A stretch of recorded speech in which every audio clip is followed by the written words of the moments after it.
entonces el comando revolución involucraba un eje y un contorno. Y ahí están las cuatro primeras superficies primarias. Superficies planares, extrusión recta, superficies de transición y superficies de revolución. Las tres que vienen están asociados de nuevo aquí en las capas o en el menú de layers que está al lado. Y voy a activar este que dice bordes de superficie. Aparece este grupo de curvas y me acerco a ese sector. Antes de ir a ellas, quisiera recordar o visualizar estas sugerencias con respecto a la calidad de las curvas. En este caso está determinado el contorno. Fíjate que en el caso del último punto de control, generalmente la alineación de los puntos de control debe estar en el eje perpendicular o en sentido perpendicular al eje de revolución. Eso es porque hace una condición que se llama tangencia. Rino le llama G1. La condición tangencial permite que la superficie sea suave y transitoria cuando se encuentra todo en este mismo punto, a diferencia de este que puedo ver su contorno que está más adentro. Nota que hay otros casos, aquí está lo mismo pero hacia arriba, en vez de hundirse sobresale, y en este caso ese punto no está alineado del mismo eje y por eso aparece esa perforación. Bueno, las tres siguientes superficies están en la familia de superficies secundarias y la primera de ellas es el icono, este es el quinto, ¿no? Dice superficie de 2, 3 o 4 bordes de curva. Parece como similar al icono de Windows, es parecido. Seleccionado el comando, el software dice selecciona mínimo 2 o hasta 4. Dice 2, 3 o 4 curvas abiertas. Es importante que estén abiertas entre ellas. Entonces voy a tocar estas 4 curvas, da lo mismo el orden. Y al momento que hice el cuarto clic, él entendió ya que tenía que formar la superficie. A él no le importó, a Rhino no le importó que esta curva fuera más larga y formó la superficie tal cual donde pasan las curvas. Si miras el segundo ejemplo, voy a apretar Enter para llamar el último comando y hago un gran rectángulo para seleccionar las 4 superficies. Lo interesante de esto es que las curvas son muy caprichosas, totalmente tridimensionales. Sin embargo, Rhino es capaz de hacer una superficie en el mismo lugar por donde están las curvas. Es un comando bastante potente, bastante simple y que necesita entre 2 a 4 curvas. Mirando este ejemplo, aquí aparecen curvas que determinan sus aristas o sus bordes, formo la superficie y luego hay edición superficial, que esa es ya la siguiente parte. Pero logro generar a partir de un esqueleto de curvas, una estructura, generar la superficie solo con el comando superficie a partir de 2, 3 o 4 curvas. Ese mismo principio se podría dar en geometrías más complejas usando el mismo criterio. La penúltima superficie se llama un riel o un carril. Van a aparecer estas curvas de color verde, un riel, un carril. Y para identificarlas dentro del menú de superficies es justamente el que tiene el número 1. Un carril en inglés se llama sweep de un riel. Sweep significa barrer, barrido por un carril. Y en este caso, al seleccionarlo, el software va a pedir dos cosas. El riel o carril, yo voy a ocupar ambas palabras, riel o carril, que en este caso es la que está de color rojo, es decir, por dónde se va la forma. Selecciono el riel y ahora Rhino me pregunta cuál es la sección transversal o cross section. Voy a seleccionar este polilínea curvas verdes, que de hecho son las mismas curvas que usamos para extruir hace un rato. Con Enter aparece una pequeña flecha que indica algo que llama Rhino costura. Uno puede arrastrar un punto de costura. Voy a aceptar como está por defecto con un Enter. Y aparecen aquí las opciones de cómo hacer ese riel que voy a mantener como está por defecto, sin cambiar nada en las secciones transversales. Acepto con un Enter y aparece esta superficie.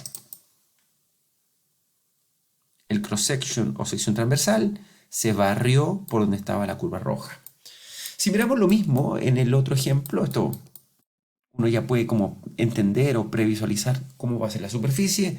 Llamo el comando sweep 1, puedo escribir SW y en ese minuto ya aparece sweep, barrer, sweep 1, acepto con Enter y dice, selecciona el riel de color rojo.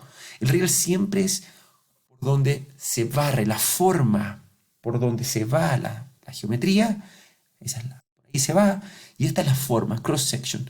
Uno puede poner cuántos cross section necesite o secciones transversales, mínimo uno, pero puede haber más, ¿no? Voy a poner este, acepto con enter, y mantengo las opciones por el momento por defecto. Tengo esta superficie, es como un rafalín, ¿no?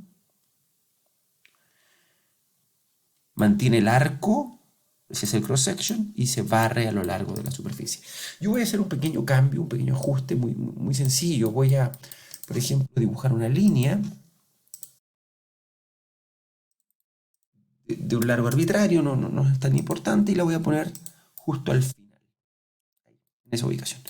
Si yo le digo barre un carril, entonces el carril es la curva roja, el cross section, el arco que yo ocupé, y ahora voy a usar la línea recta, el segmento que acabo de ocupar, acepto con enter.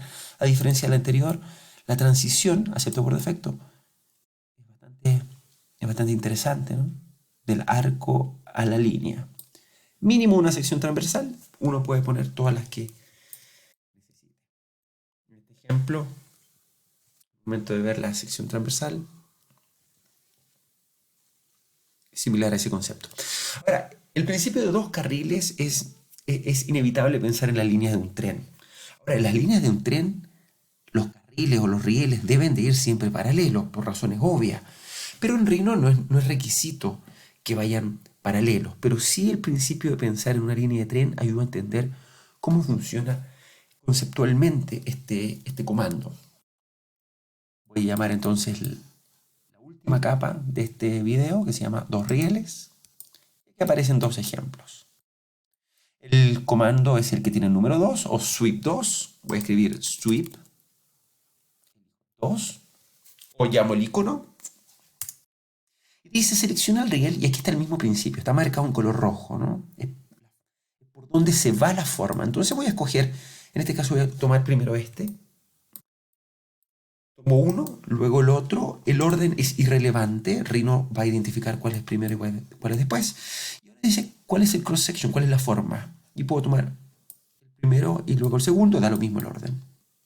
Pero sí importa diferenciar cuál es el riel y cuál es la sección transversal. Eso sí es importante. Acepto con enter. Nota que Rhino pone ahora ya dos flechas porque hay dos secciones transversales. Y esta es la costura por donde se va a cerrar la superficie. Voy a mantenerlo como está ahí. Acepto con enter. Y acepto con enter en esta opción. Puede verse claramente la superficie con esas líneas negras. Se llaman isoparamétricos o isopar, que son parte de la superficie que genera Rhino, que es una superficie NURBS por lo demás. Voy a hacerle un pequeño cambio, solamente para comparar. Voy a moverla hasta un lado. Voy a llamar el comando sweep 2. Entonces los carriles, curva roja, y ahora las secciones transversales acá abajo, acá arriba. No tengo más, así que press enter when done, acepto con enter. Y ahora voy a cambiar, dice drag sin point to adjust. Voy a mover, voy a arrastrar este punto. Por ejemplo este, mira, le hago clic encima y lo muevo. Lo voy a mover arbitrariamente, va a quedar en cualquier parte de la curva. Nota que no quedó como estaba originalmente. Ambos apuntan, eso sí, hacia un mismo lado. Se pueden invertir las direcciones. Comando flip arriba, invertir, se pueden invertir, pero lo que me importa es entender que está desalineado. Voy a aceptar con enter y voy a aceptar la opción por defecto. Nota que los isoparamétricos, los isopar, ahora están desalineados. Y esa línea negra es un poco más gruesa, se nota ligeramente más gruesa que la otras, es la costura. Eso es lo que pregunta Rhino al principio. Por defecto él la colocó de esta forma. Esta superficie está bastante más ordenada, está mejor construida que esta otra, si esta es la forma que uno quiere conseguir. Recordar el tema de la costura, por defecto Rhino trata de ayudar en eso. Este segundo ejemplo, en este caso podría ser la estructura de un envase. Por ejemplo, los carriles son las de color rojo, da lo mismo el orden, y la sección transversal, las de color verde, da lo mismo el orden, acepto con enter. Presto atención a la costura, en este caso están alineados en forma automática, él tiene una opción por defecto para tratar de ordenarlos, acepto con enter, acepto con enter. Aquí está la superficie generada. Voy a moverla para hacer un mini ejemplo extra. Llamo el comando una vez más. Los carriles son las curvas de color rojo, la sección transversal, las curvas de color verde. Acepto con Enter. Esta es la costura, acepto con Enter. Y en este menú voy a usar, por primera vez, de las opciones, voy a ocupar la opción que dice Maintain Height. La opción de mantener la altura, lo que hace es que está forzando a Rhino mantener la altura mayor de la curva. Es decir, que esta dimensión va a ser la más alta, la más gruesa, o la que termina el ancho en este ejemplo. Cuando está apagada, no respeta necesariamente ese ancho, porque puede tener continuidad, por ejemplo, tangencial, con respecto a otras superficies que pueden estar arriba o abajo. Voy a mantener la opción Maintain Height activa. Es importante identificar esa diferencia porque en ambos casos está manteniendo los mismos rieles, las mismas secciones transversales, sin embargo el resultado no es necesariamente el mismo. Importante entender entonces en este último comando de la familia de las herramientas de barrer o sweep. En este caso, por ejemplo, este concepto de envase está determinado por dos rieles, dos secciones transversales y luego el comando simetría, una nueva simetría y edición superficial. Este otro ejemplo, en un caso de otro envase, claramente veo los rieles o carriles, estos que están en vertical, y los cross sections son estos que están arriba y abajo. Mínimo un cross section y uno puede poner cuantos necesite. Luego el comando simetría y forma conceptualmente eso que está ahí. Estas son las 7 superficies fundamentales. Manejando estas 7 superficies puede diseñar o modelar la gran mayoría de proyectos de diseño industrial que se requieren.